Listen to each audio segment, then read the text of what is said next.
श्री स्वामी समर्थ. नमस्कार प्रिय स्वामी भक्तांनो. आजचा हा क्षण तुमच्या आयुष्यातील सामान्य क्षण नाही, साक्षात स्वामींनी तुमच्यासाठी पाठवलेला हा अद्भुत मंत्र आहे. हा मंत्र ऐकताना दीर्घ श्वास घ्या, मन शांत करा. हा मंत्र चालू होताच तुमच्या आयुष्यात चमत्कारिक गोष्टी घडू लागतील. तुम्हाला वाटत असेल हा फक्त योगायोग आहे, पण तसं नाही. कारण ब्रह्मांडात पानाची हालचाल सुद्धा स्वामींच्या इच्छेनेच होत असते. त्यामुळे तुम्ही हा मंत्र ऐकणे म्हणजे एक मोठा संकेत आहे. आज आम्ही विश्वासाने सांगतो, पुढच्या काही तासात तुमच्या घरी आनंदाची बातमी येईल. स्वामींचा मंत्र जप कधीच वाया जात नाही. काही दिवसातच तुम्हाला या मंत्राचा प्रत्यय येणार आहे. प्रिय भक्तांनो, तुम्हाला कधी असं वाटतं का की तुमच्या आयुष्यात प्रकाशाचा एक किरणही दिसत नाही? तुम्हाला आयुष्यात संकटे आणि अडचणींनी घेरलं आहे. घरात नकारात्मकतेचं सावट आहे आणि मार्ग दाखवणारं कोणीच नाही. तर आता थांबा, कारण आज आम्ही तुम्हाला एक असा अलौकिक मंत्र देणार आहोत जो तुमच्या या सर्व अडचणी कमी करू शकतो. हा मंत्र ब्रह्मांड नायक श्री स्वामी समर्थ महाराज आणि दत्तगुरूंचा प्रभावी मंत्र आहे. हा केवळ एक मंत्र नाही, तर ही एक शक्ती आहे जी आज तुम्हाला तुमच्यापर्यंत आणायची आहे. तुम्ही घरात हा मंत्र लावून ठेवलात तर घरातील नकारात्मक शक्ती बाहेर निघून जाईल. हे स्वामींच्या तेजाचं सामर्थ्य आहे आणि या मंत्रामध्ये दत्तगुरूंचा आशीर्वाद आहे. हा मंत्र म्हणजे त्रिशक्तीचा एकत्रित आशीर्वाद आहे. हा आशीर्वाद आपल्याला प्राप्त करून घ्यायचा आहे. आयुष्यातील अडचणी कमी करण्यासाठी, पैशांच्या समस्या कमी करण्यासाठी तुम्ही माझ्यासोबत आज हा मंत्र जप करा. आपण सर्वजण मिळून स्वामींजवळ आपली इच्छा व्यक्त करूया. प्रिय भक्तांनो, तुमचा स्वामी समर्थांच्या शक्तीवर विश्वास आहे ना? मग कमेंट बॉक्समध्ये श्री स्वामी समर्थ टाईप करा. चला तर जास्त वेळ न घेता आत्ताच या मंत्र जपाला सुरुवात करूया.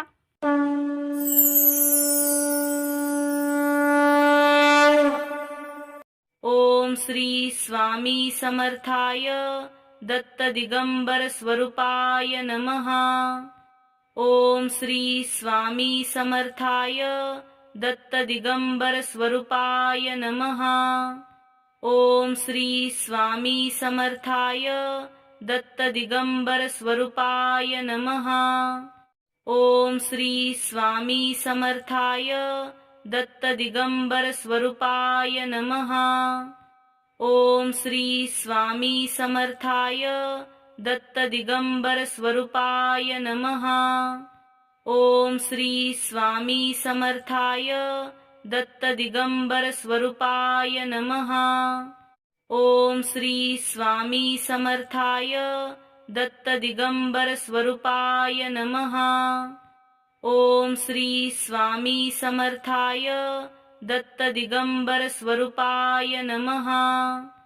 ओम श्री स्वामी समर्थाय दत्त दिगंबर स्वरूपाय नमः. ओम श्री स्वामी समर्थाय दत्त दिगंबर स्वरूपाय नमः. ओम श्री स्वामी समर्थाय दत्त दिगंबर स्वरूपाय नमः. ओम श्री स्वामी समर्थाय दत्त दिगंबर स्वरूपाय नमः. ओम श्री स्वामी समर्थाय दत्त दिगंबर स्वरूपाय नमः. ओम श्री स्वामी समर्थाय दत्त दिगंबर स्वरूपाय नमः. ओम श्री स्वामी समर्थाय दत्त दिगंबर स्वरूपाय नमः. ओम श्री स्वामी समर्थाय दत्त दिगंबर स्वरूपाय नमः. ओम श्री स्वामी समर्थाय दत्त दिगंबर स्वरूपाय नमः. ओम श्री स्वामी समर्थाय दत्त दिगंबर स्वरूपाय नमः. ओम श्री स्वामी समर्थाय दत्त दिगंबर स्वरूपाय नमः. ओम श्री स्वामी समर्थाय दत्त दिगंबर स्वरूपाय नमः. ओम श्री स्वामी समर्थाय दत्त दिगंबर स्वरूपाय नमः. ओम श्री स्वामी समर्थाय दत्त दिगंबर स्वरूपाय नमः। ओम श्री स्वामी समर्थाय दत्त दिगंबर स्वरूपाय नमः। ओम श्री स्वामी समर्थाय दत्त दिगंबर स्वरूपाय नमः। ओम श्री स्वामी समर्थाय दत्त दिगंबर स्वरूपाय नमः। ओम श्री स्वामी समर्थाय दत्त दिगंबर स्वरूपाय नमः। ओम श्री स्वामी समर्थाय दत्त दिगंबर स्वरूपाय नमः। ओम श्री स्वामी समर्थाय दत्त दिगंबर स्वरूपाय नमः। ओम श्री स्वामी समर्थाय दत्त दिगंबर स्वरूपाय नमः। ओम श्री स्वामी समर्थाय दत्त दिगंबर स्वरूपाय नमः। ओम श्री स्वामी समर्थाय दत्त दिगंबर स्वरूपाय नमः। ओम श्री स्वामी समर्थाय दत्त दिगंबर स्वरूपाय नमः। ओम श्री स्वामी समर्थाय दत्त दिगंबर स्वरूपाय नमः। ओम श्री स्वामी समर्थाय दत्त दिगंबर स्वरूपाय नमः। ओम श्री स्वामी समर्थाय दत्त दिगंबर स्वरूपाय नमः। ओम श्री स्वामी समर्थाय दत्त दिगंबर स्वरूपाय नमः। ओम श्री स्वामी समर्थाय दत्त दिगंबर स्वरूपाय नमः। ओम श्री स्वामी समर्थाय दत्त दिगंबर स्वरूपाय नमः। ओम श्री स्वामी समर्थाय दत्त दिगंबर स्वरूपाय नमः। ओम श्री स्वामी समर्थाय दत्त दिगंबर स्वरूपाय नमः। ओम श्री स्वामी समर्थाय दत्त दिगंबर स्वरूपाय नमः। ओम श्री स्वामी समर्थाय दत्त दिगंबर स्वरूपाय नमः। ओम श्री स्वामी समर्थाय दत्त दिगंबर स्वरूपाय नमः। ओम श्री स्वामी समर्थाय दत्त दिगंबर स्वरूपाय नमः। ओम श्री स्वामी समर्थाय दत्त दिगंबर स्वरूपाय नमः। ओम श्री स्वामी समर्थाय दत्त दिगंबर स्वरूपाय नमः। ओम श्री स्वामी समर्थाय दत्त दिगंबर स्वरूपाय नमः। ओम श्री स्वामी समर्थाय दत्त दिगंबर स्वरूपाय नमः। ओम श्री स्वामी समर्थाय दत्त दिगंबर स्वरूपाय नमः।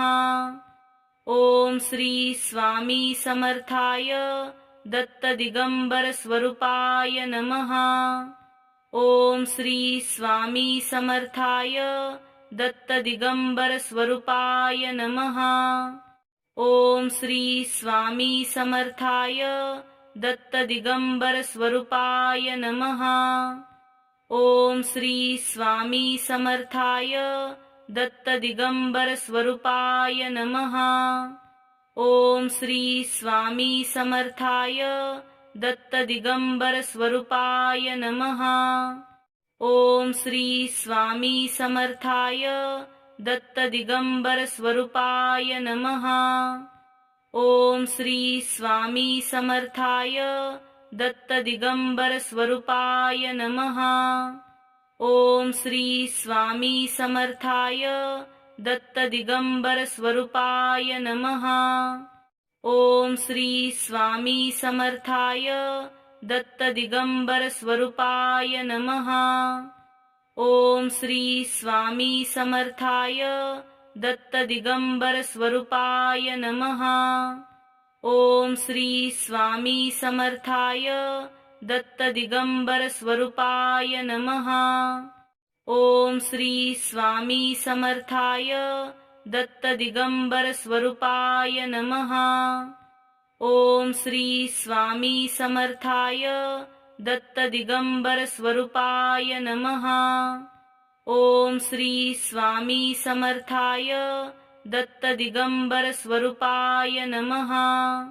ओम श्री स्वामी समर्थाय दत्त दिगंबर स्वरूपाय नमः।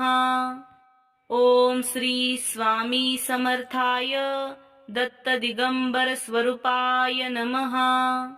ओम श्री स्वामी समर्थाय दत्त दिगंबर स्वरूपाय नमः। ओम श्री स्वामी समर्थाय दत्त दिगंबर स्वरूपाय नमः। ओम श्री स्वामी समर्थाय दत्त दिगंबर स्वरूपाय नमः। ओम श्री स्वामी समर्थाय दत्त दिगंबर स्वरूपाय नमः। ओम श्री स्वामी समर्थाय दत्त दिगंबर स्वरूपाय नमः। ओम श्री स्वामी समर्थाय दत्त दिगंबर स्वरूपाय नमः। ओम श्री स्वामी समर्थाय दत्त दिगंबर स्वरूपाय नमः। ओम श्री स्वामी समर्थाय दत्त दिगंबर स्वरूपाय नमः। ओम श्री स्वामी समर्थाय दत्त दिगंबर स्वरूपाय नमः। ओम श्री स्वामी समर्थाय दत्त दिगंबर स्वरूपाय नमः।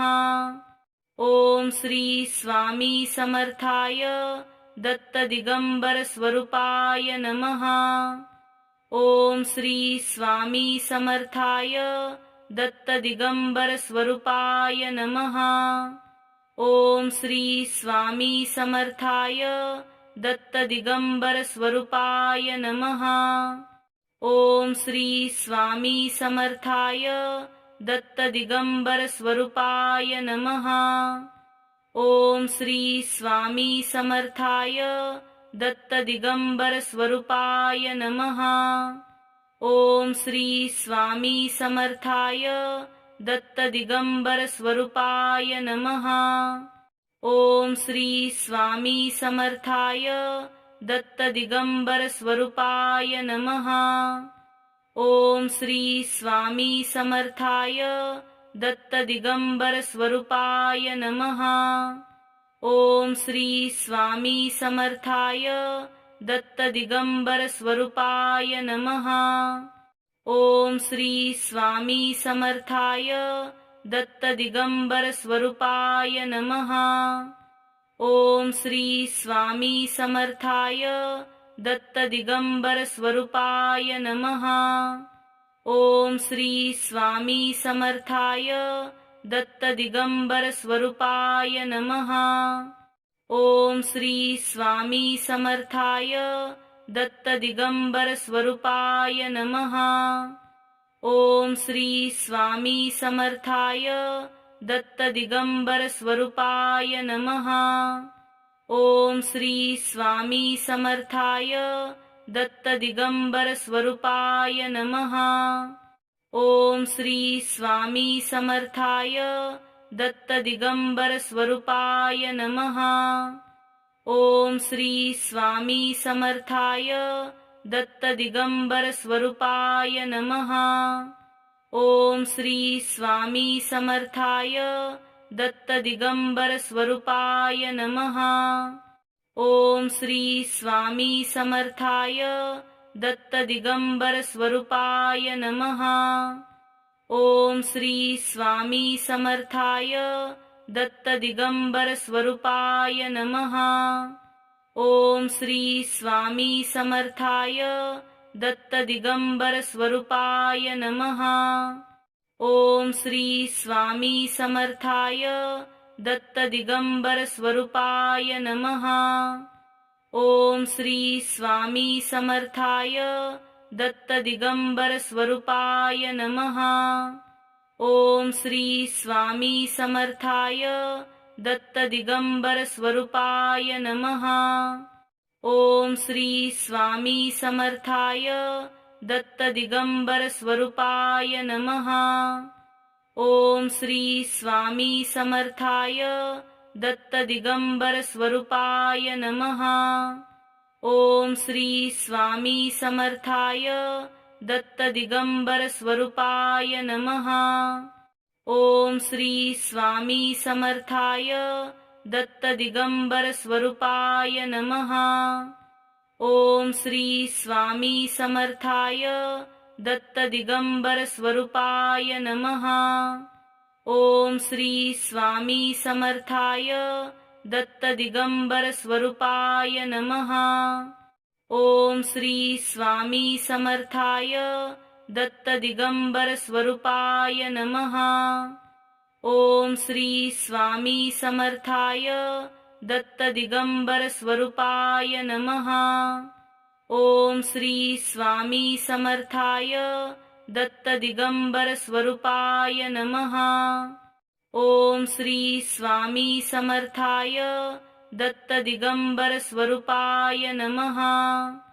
ओम श्री स्वामी समर्थाय दत्त दिगंबर स्वरूपाय नमः। ओम श्री स्वामी समर्थाय दत्त दिगंबर स्वरूपाय नमः। ओम श्री स्वामी समर्थाय दत्त दिगंबर स्वरूपाय नमः। ओम श्री स्वामी समर्थाय दत्त दिगंबर स्वरूपाय नमः। ओम श्री स्वामी समर्थाय दत्त दिगंबर स्वरूपाय नमः। ओम श्री स्वामी समर्थाय दत्त दिगंबर स्वरूपाय नमः।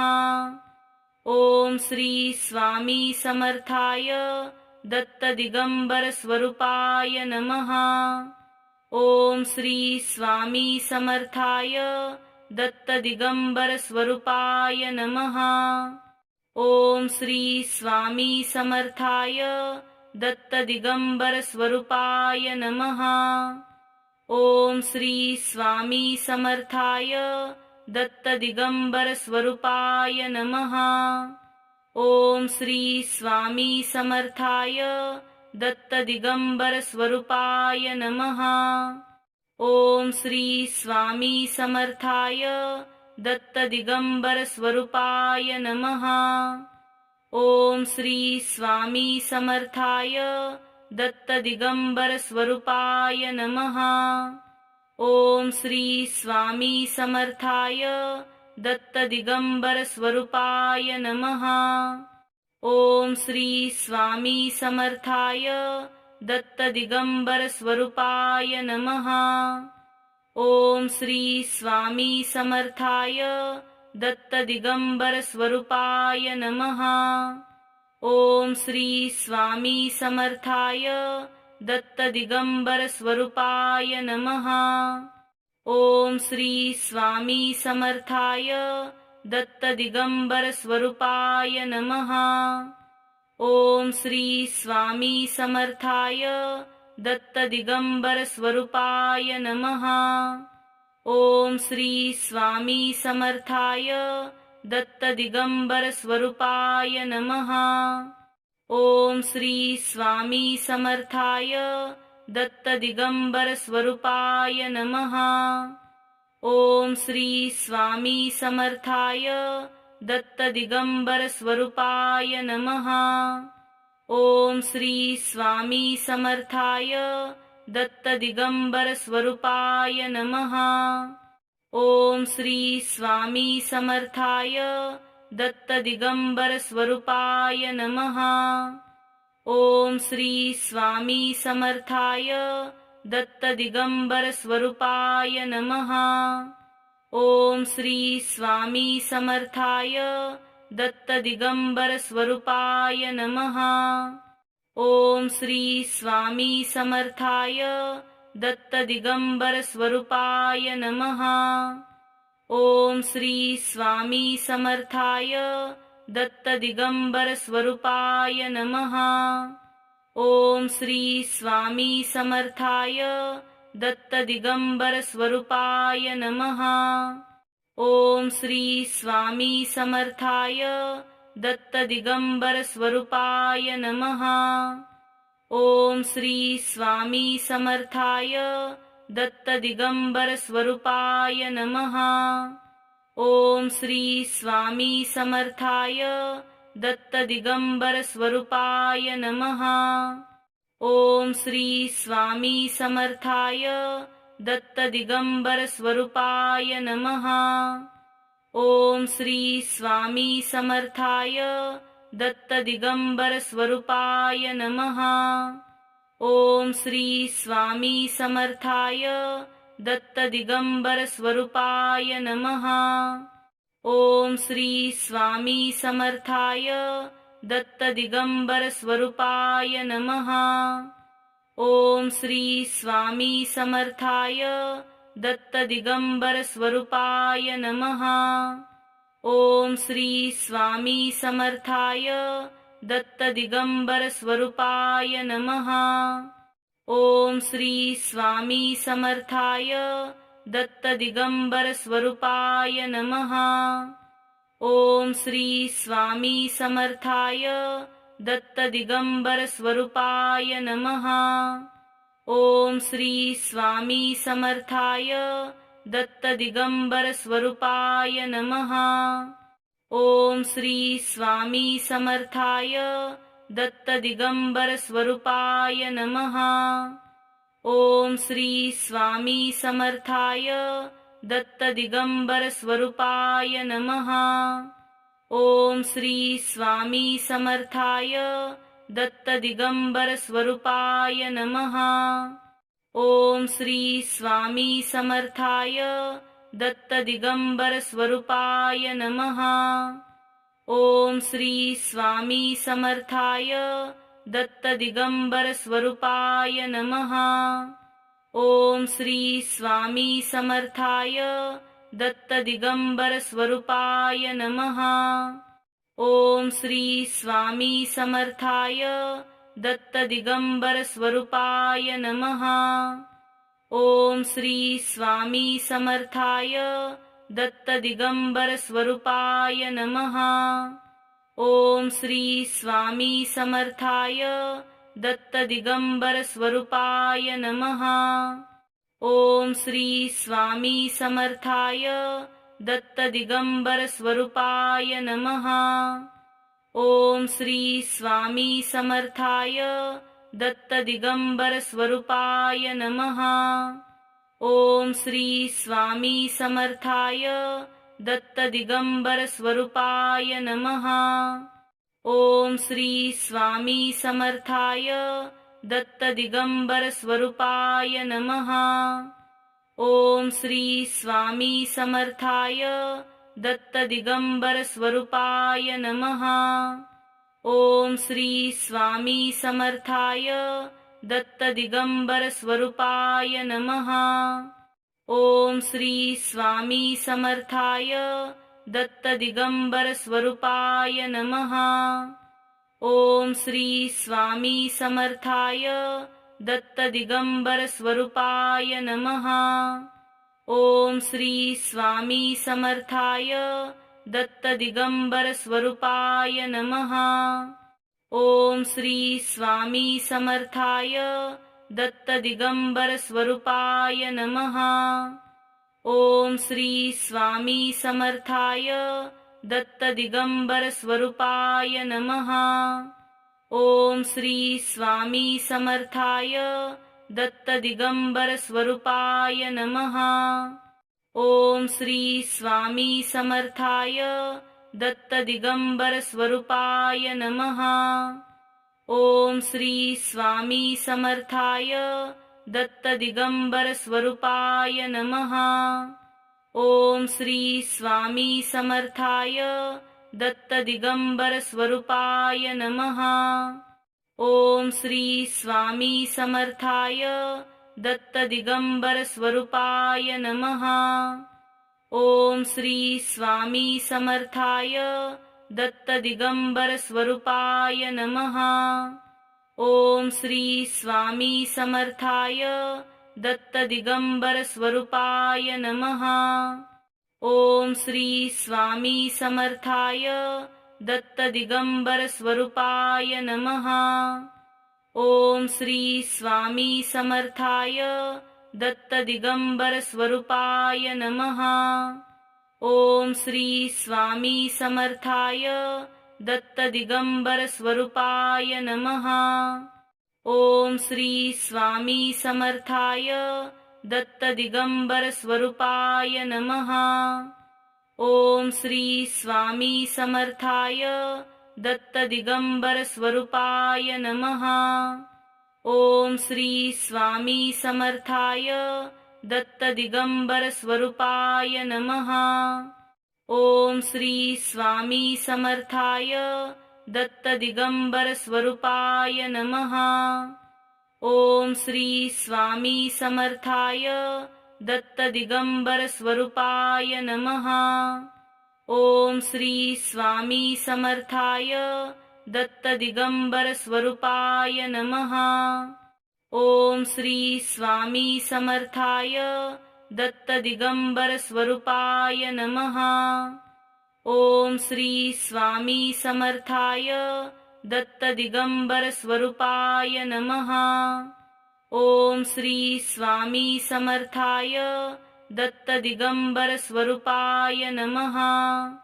ओम श्री स्वामी समर्थाय दत्त दिगंबर स्वरूपाय नमः। ओम श्री स्वामी समर्थाय दत्त दिगंबर स्वरूपाय नमः। ओम श्री स्वामी समर्थाय दत्त दिगंबर स्वरूपाय नमः। ओम श्री स्वामी समर्थाय दत्त दिगंबर स्वरूपाय नमः। ओम श्री स्वामी समर्थाय दत्त दिगंबर स्वरूपाय नमः।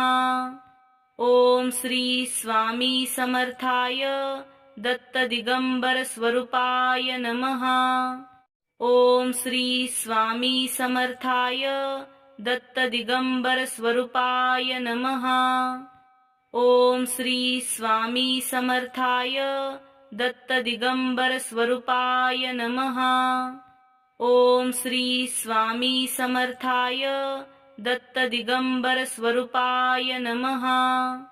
ओम श्री स्वामी समर्थाय दत्त दिगंबर स्वरूपाय नमः। ओम श्री स्वामी समर्थाय दत्त दिगंबर स्वरूपाय नमः। ओम श्री स्वामी समर्थाय दत्त दिगंबर स्वरूपाय नमः। ओम श्री स्वामी समर्थाय दत्त दिगंबर स्वरूपाय नमः। ओम श्री स्वामी समर्थाय दत्त दिगंबर स्वरूपाय नमः। ओम श्री स्वामी समर्थाय दत्त दिगंबर स्वरूपाय नमः। ओम श्री स्वामी समर्थाय दत्त दिगंबर स्वरूपाय नमः। ओम श्री स्वामी समर्थाय दत्त दिगंबर स्वरूपाय नमः। ओम श्री स्वामी समर्थाय दत्त दिगंबर स्वरूपाय नमः। ओम श्री स्वामी समर्थाय दत्त दिगंबर स्वरूपाय नमः। ओम श्री स्वामी समर्थाय दत्त दिगंबर स्वरूपाय नमः। ओम श्री स्वामी समर्थाय दत्त दिगंबर स्वरूपाय नमः। ओम श्री स्वामी समर्थाय दत्त दिगंबर स्वरूपाय नमः। ओम श्री स्वामी समर्थाय दत्त दिगंबर स्वरूपाय नमः। ओम श्री स्वामी समर्थाय दत्त दिगंबर स्वरूपाय नमः। ओम श्री स्वामी समर्थाय दत्त दिगंबर स्वरूपाय नमः। ओम श्री स्वामी समर्थाय दत्त दिगंबर स्वरूपाय नमः। ओम श्री स्वामी समर्थाय दत्त दिगंबर स्वरूपाय नमः। ओम श्री स्वामी समर्थाय दत्त दिगंबर स्वरूपाय नमः। ओम श्री स्वामी समर्थाय दत्त दिगंबर स्वरूपाय नमः। ओम श्री स्वामी समर्थाय दत्त दिगंबर स्वरूपाय नमः। ओम श्री स्वामी समर्थाय दत्त दिगंबर स्वरूपाय नमः। ओम श्री स्वामी समर्थाय दत्त दिगंबर स्वरूपाय नमः। ओम श्री स्वामी समर्थाय दत्त दिगंबर स्वरूपाय नमः। ओम श्री स्वामी समर्थाय दत्त दिगंबर स्वरूपाय नमः। ओम श्री स्वामी समर्थाय दत्त दिगंबर स्वरूपाय नमः। ओम श्री स्वामी समर्थाय दत्त दिगंबर स्वरूपाय नमः। ओम श्री स्वामी समर्थाय दत्त दिगंबर स्वरूपाय नमः। ओम श्री स्वामी समर्थाय दत्त दिगंबर स्वरूपाय नमः। ओम श्री स्वामी समर्थाय दत्त दिगंबर स्वरूपाय नमः। ओम श्री स्वामी समर्थाय दत्त दिगंबर स्वरूपाय नमः। ओम श्री स्वामी समर्थाय दत्त दिगंबर स्वरूपाय नमः। ओम श्री स्वामी समर्थाय दत्त दिगंबर स्वरूपाय नमः। ओम श्री स्वामी समर्थाय दत्त दिगंबर स्वरूपाय नमः। ओम श्री स्वामी समर्थाय दत्त दिगंबर स्वरूपाय नमः। ओम श्री स्वामी समर्थाय दत्त दिगंबर स्वरूपाय नमः। ओम श्री स्वामी समर्थाय दत्त दिगंबर स्वरूपाय नमः। ओम श्री स्वामी समर्थाय दत्त दिगंबर स्वरूपाय नमः। ओम श्री स्वामी समर्थाय दत्त दिगंबर स्वरूपाय नमः। ओम श्री स्वामी समर्थाय दत्त दिगंबर स्वरूपाय नमः। ओम श्री स्वामी समर्थाय दत्त दिगंबर स्वरूपाय नमः। ओम श्री स्वामी समर्थाय दत्त दिगंबर स्वरूपाय नमः।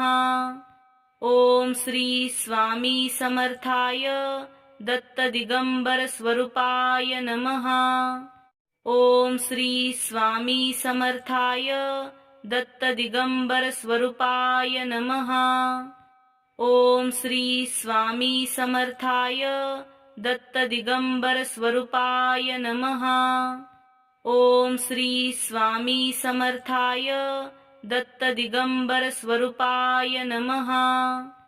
ओम श्री स्वामी समर्थाय दत्त दिगंबर स्वरूपाय नमः। ओम श्री स्वामी समर्थाय दत्त दिगंबर स्वरूपाय नमः। ओम श्री स्वामी समर्थाय दत्त दिगंबर स्वरूपाय नमः। ओम श्री स्वामी समर्थाय दत्त दिगंबर स्वरूपाय नमः। ओम श्री स्वामी समर्थाय दत्त दिगंबर स्वरूपाय नमः। ओम श्री स्वामी समर्थाय दत्त दिगंबर स्वरूपाय नमः। ओम श्री स्वामी समर्थाय दत्त दिगंबर स्वरूपाय नमः। ओम श्री स्वामी समर्थाय दत्त दिगंबर स्वरूपाय नमः। ओम श्री स्वामी समर्थाय दत्त दिगंबर स्वरूपाय नमः। ओम श्री स्वामी समर्थाय दत्त दिगंबर स्वरूपाय नमः। ओम श्री स्वामी समर्थाय दत्त दिगंबर स्वरूपाय नमः। ओम श्री स्वामी समर्थाय दत्त दिगंबर स्वरूपाय नमः। ओम श्री स्वामी समर्थाय दत्त दिगंबर स्वरूपाय नमः। ओम श्री स्वामी समर्थाय दत्त दिगंबर स्वरूपाय नमः। ओम श्री स्वामी समर्थाय दत्त दिगंबर स्वरूपाय नमः। ओम श्री स्वामी समर्थाय दत्त दिगंबर स्वरूपाय नमः। ओम श्री स्वामी समर्थाय दत्त दिगंबर स्वरूपाय नमः। ओम श्री स्वामी समर्थाय दत्त दिगंबर स्वरूपाय नमः। ओम श्री स्वामी समर्थाय दत्त दिगंबर स्वरूपाय नमः। ओम श्री स्वामी समर्थाय दत्त दिगंबर स्वरूपाय नमः। ओम श्री स्वामी समर्थाय दत्त दिगंबर स्वरूपाय नमः। ओम श्री स्वामी समर्थाय दत्त दिगंबर स्वरूपाय नमः। ओम श्री स्वामी समर्थाय दत्त दिगंबर स्वरूपाय नमः। ओम श्री स्वामी समर्थाय दत्त दिगंबर स्वरूपाय नमः। ओम श्री स्वामी समर्थाय दत्त दिगंबर स्वरूपाय नमः। ओम श्री स्वामी समर्थाय दत्त दिगंबर स्वरूपाय नमः। ओम श्री स्वामी समर्थाय दत्त दिगंबर स्वरूपाय नमः। ओम श्री स्वामी समर्थाय दत्त दिगंबर स्वरूपाय नमः। ओम श्री स्वामी समर्थाय दत्त दिगंबर स्वरूपाय नमः। ओम श्री स्वामी समर्थाय दत्त दिगंबर स्वरूपाय नमः। ओम श्री स्वामी समर्थाय दत्त दिगंबर स्वरूपाय नमः। ओम श्री स्वामी समर्थाय दत्त दिगंबर स्वरूपाय नमः। ओम श्री स्वामी समर्थाय दत्त दिगंबर स्वरूपाय नमः। ओम श्री स्वामी समर्थाय दत्त दिगंबर स्वरूपाय नमः। ओम श्री स्वामी समर्थाय दत्त दिगंबर स्वरूपाय नमः। ओम श्री स्वामी समर्थाय दत्त दिगंबर स्वरूपाय नमः। ओम श्री स्वामी समर्थाय दत्त दिगंबर स्वरूपाय नमः। ओम श्री स्वामी समर्थाय दत्त दिगंबर स्वरूपाय नमः। ओम श्री स्वामी समर्थाय दत्त दिगंबर स्वरूपाय नमः। ओम श्री स्वामी समर्थाय दत्त दिगंबर स्वरूपाय नमः। ओम श्री स्वामी समर्थाय दत्त दिगंबर स्वरूपाय नमः। ओम श्री स्वामी समर्थाय दत्त दिगंबर स्वरूपाय नमः। ओम श्री स्वामी समर्थाय दत्त दिगंबर स्वरूपाय नमः। ओम श्री स्वामी समर्थाय दत्त दिगंबर स्वरूपाय नमः। ओम श्री स्वामी समर्थाय दत्त दिगंबर स्वरूपाय नमः।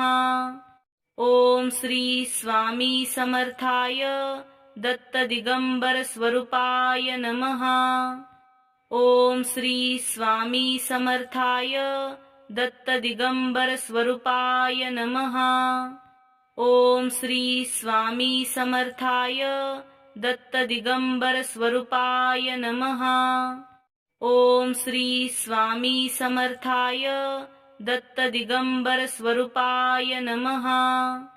ओम श्री स्वामी समर्थाय दत्त दिगंबर स्वरूपाय नमः।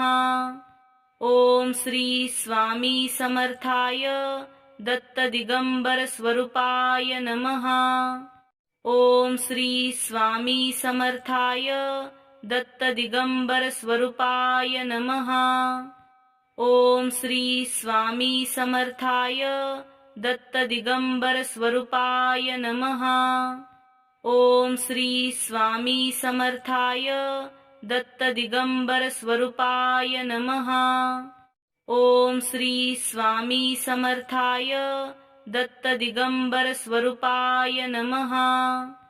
ओम श्री स्वामी समर्थाय दत्त दिगंबर स्वरूपाय नमः। ओम श्री स्वामी समर्थाय दत्त दिगंबर स्वरूपाय नमः। ओम श्री स्वामी समर्थाय दत्त दिगंबर स्वरूपाय नमः। ओम श्री स्वामी समर्थाय दत्त दिगंबर स्वरूपाय नमः। ओम श्री स्वामी समर्थाय दत्त दिगंबर स्वरूपाय नमः। ओम श्री स्वामी समर्थाय दत्त दिगंबर स्वरूपाय नमः। ओम श्री स्वामी समर्थाय दत्त दिगंबर स्वरूपाय नमः। ओम श्री स्वामी समर्थाय दत्त दिगंबर स्वरूपाय नमः। ओम श्री स्वामी समर्थाय दत्त दिगंबर स्वरूपाय नमः। ओम श्री स्वामी समर्थाय दत्त दिगंबर स्वरूपाय नमः। ओम श्री स्वामी समर्थाय दत्त दिगंबर स्वरूपाय नमः। ओम श्री स्वामी समर्थाय दत्त दिगंबर स्वरूपाय नमः। ओम श्री स्वामी समर्थाय दत्त दिगंबर स्वरूपाय नमः। ओम श्री स्वामी समर्थाय दत्त दिगंबर स्वरूपाय नमः। ओम श्री स्वामी समर्थाय दत्त दिगंबर स्वरूपाय नमः। ओम श्री स्वामी समर्थाय दत्त दिगंबर स्वरूपाय नमः। ओम श्री स्वामी समर्थाय दत्त दिगंबर स्वरूपाय नमः। ओम श्री स्वामी समर्थाय दत्त दिगंबर स्वरूपाय नमः। ओम श्री स्वामी समर्थाय दत्त दिगंबर स्वरूपाय नमः। ओम श्री स्वामी समर्थाय दत्त दिगंबर स्वरूपाय नमः। ओम श्री स्वामी समर्थाय दत्त दिगंबर स्वरूपाय नमः।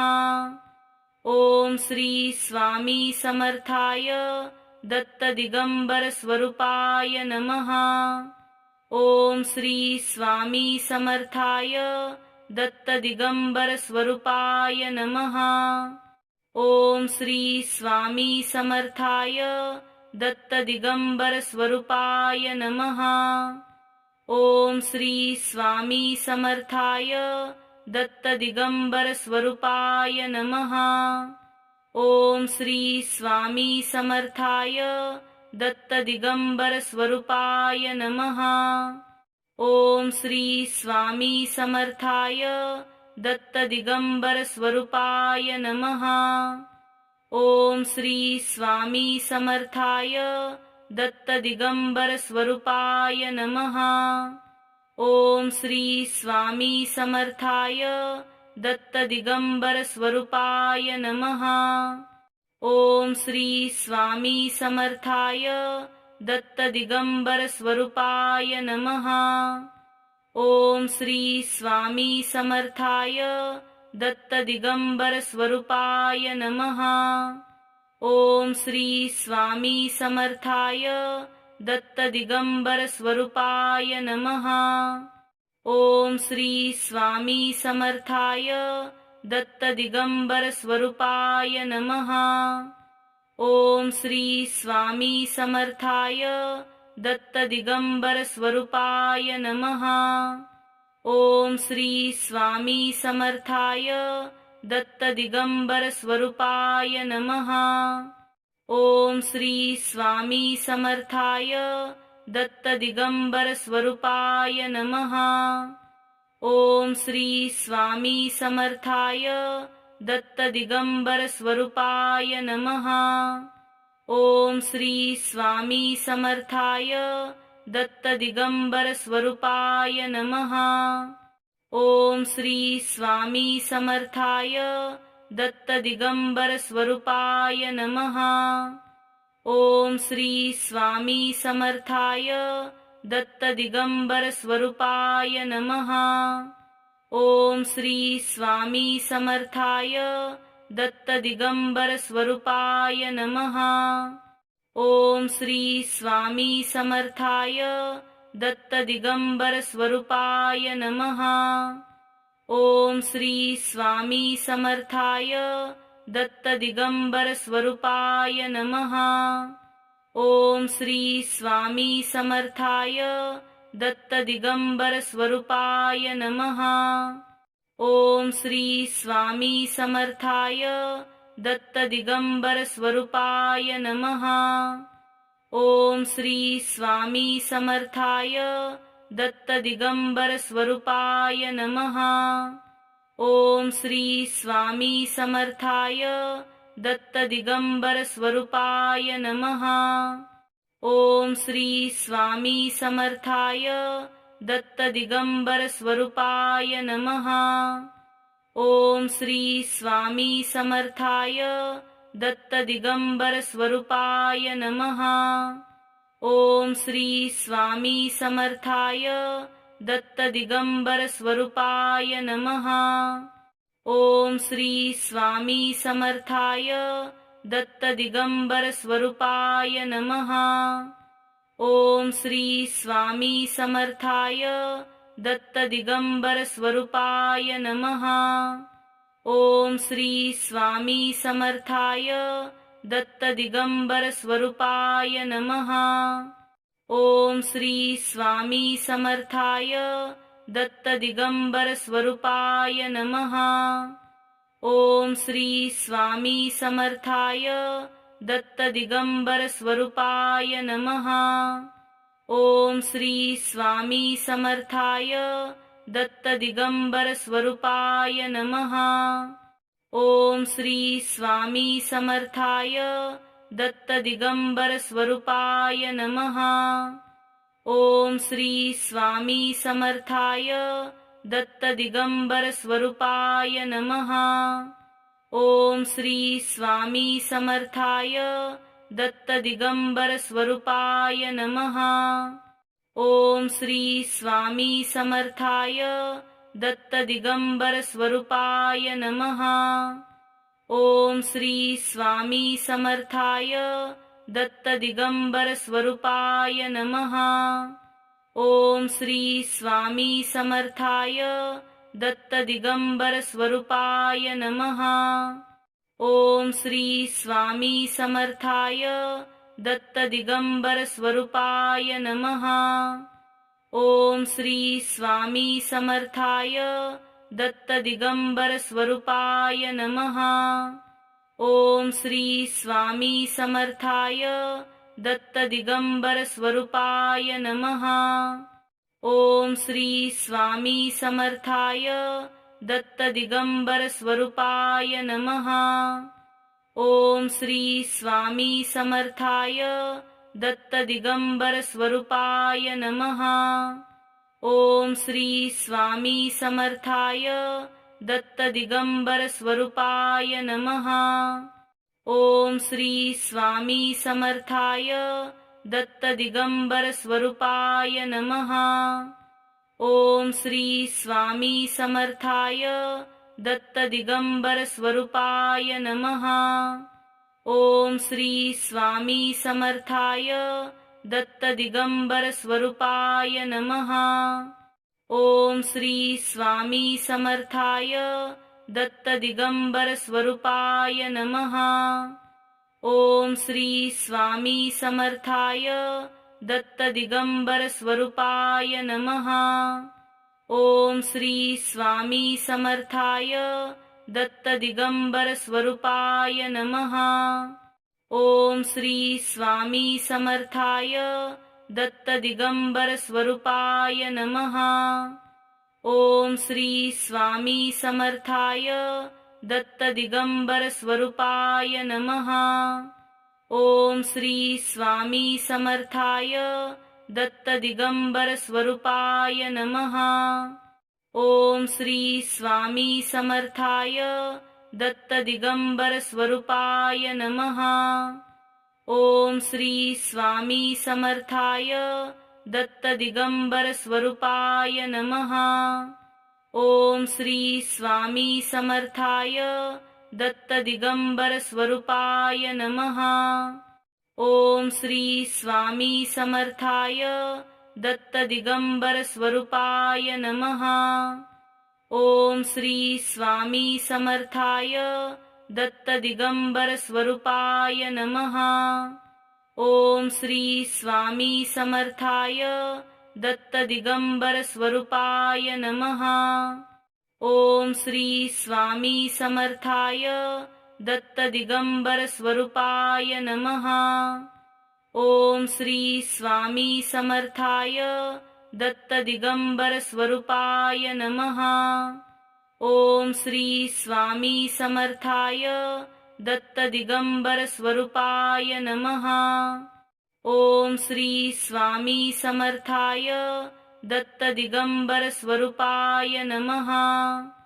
ओम श्री स्वामी समर्थाय दत्त दिगंबर स्वरूपाय नमः। ओम श्री स्वामी समर्थाय दत्त दिगंबर स्वरूपाय नमः। ओम श्री स्वामी समर्थाय दत्त दिगंबर स्वरूपाय नमः। ओम श्री स्वामी समर्थाय दत्त दिगंबर स्वरूपाय नमः। ओम श्री स्वामी समर्थाय दत्त दिगंबर स्वरूपाय नमः। ओम श्री स्वामी समर्थाय दत्त दिगंबर स्वरूपाय नमः। ओम श्री स्वामी समर्थाय दत्त दिगंबर स्वरूपाय नमः। ओम श्री स्वामी समर्थाय दत्त दिगंबर स्वरूपाय नमः। ओम श्री स्वामी समर्थाय दत्त दिगंबर स्वरूपाय नमः। ओम श्री स्वामी समर्थाय दत्त दिगंबर स्वरूपाय नमः। ओम श्री स्वामी समर्थाय दत्त दिगंबर स्वरूपाय नमः। ओम श्री स्वामी समर्थाय दत्त दिगंबर स्वरूपाय नमः। ओम श्री स्वामी समर्थाय दत्त दिगंबर स्वरूपाय नमः। ओम श्री स्वामी समर्थाय दत्त दिगंबर स्वरूपाय नमः। ओम श्री स्वामी समर्थाय दत्त दिगंबर स्वरूपाय नमः। ओम श्री स्वामी समर्थाय दत्त दिगंबर स्वरूपाय नमः। ओम श्री स्वामी समर्थाय दत्त दिगंबर स्वरूपाय नमः। ओम श्री स्वामी समर्थाय दत्त दिगंबर स्वरूपाय नमः। ओम श्री स्वामी समर्थाय दत्त दिगंबर स्वरूपाय नमः। ओम श्री स्वामी समर्थाय दत्त दिगंबर स्वरूपाय नमः। ओम श्री स्वामी समर्थाय दत्त दिगंबर स्वरूपाय नमः। ओम श्री स्वामी समर्थाय दत्त दिगंबर स्वरूपाय नमः। ओम श्री स्वामी समर्थाय दत्त दिगंबर स्वरूपाय नमः। ओम श्री स्वामी समर्थाय दत्त दिगंबर स्वरूपाय नमः। ओम श्री स्वामी समर्थाय दत्त दिगंबर स्वरूपाय नमः। ओम श्री स्वामी समर्थाय दत्त दिगंबर स्वरूपाय नमः। ओम श्री स्वामी समर्थाय दत्त दिगंबर स्वरूपाय नमः। ओम श्री स्वामी समर्थाय दत्त दिगंबर स्वरूपाय नमः। ओम श्री स्वामी समर्थाय दत्त दिगंबर स्वरूपाय नमः। ओम श्री स्वामी समर्थाय दत्त दिगंबर स्वरूपाय नमः।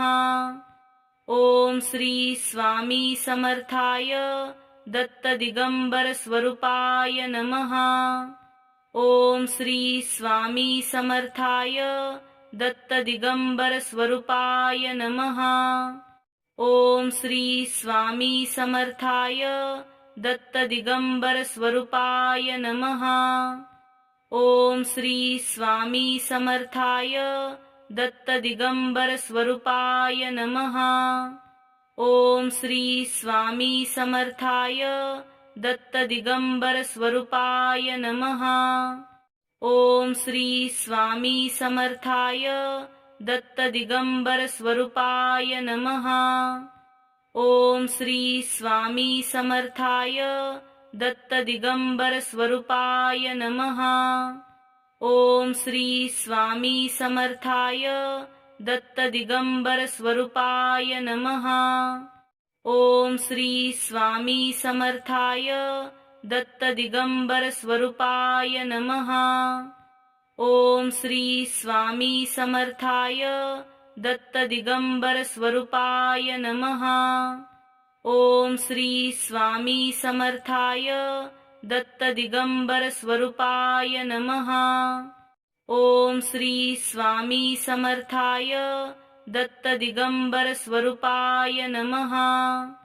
ओम श्री स्वामी समर्थाय दत्त दिगंबर स्वरूपाय नमः।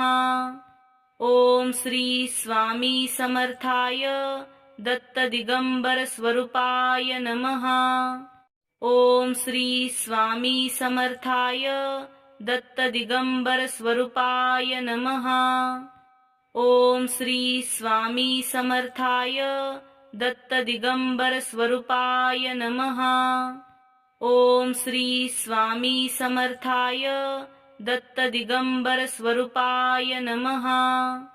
ओम श्री स्वामी समर्थाय दत्त दिगंबर स्वरूपाय नमः। ओम श्री स्वामी समर्थाय दत्त दिगंबर स्वरूपाय नमः। ओम श्री स्वामी समर्थाय दत्त दिगंबर स्वरूपाय नमः। ओम श्री स्वामी समर्थाय दत्त दिगंबर स्वरूपाय नमः। ओम श्री स्वामी समर्थाय दत्त दिगंबर स्वरूपाय नमः। ओम श्री स्वामी समर्थाय दत्त दिगंबर स्वरूपाय नमः। ओम श्री स्वामी समर्थाय दत्त दिगंबर स्वरूपाय नमः। ओम श्री स्वामी समर्थाय दत्त दिगंबर स्वरूपाय नमः। ओम श्री स्वामी समर्थाय दत्त दिगंबर स्वरूपाय नमः।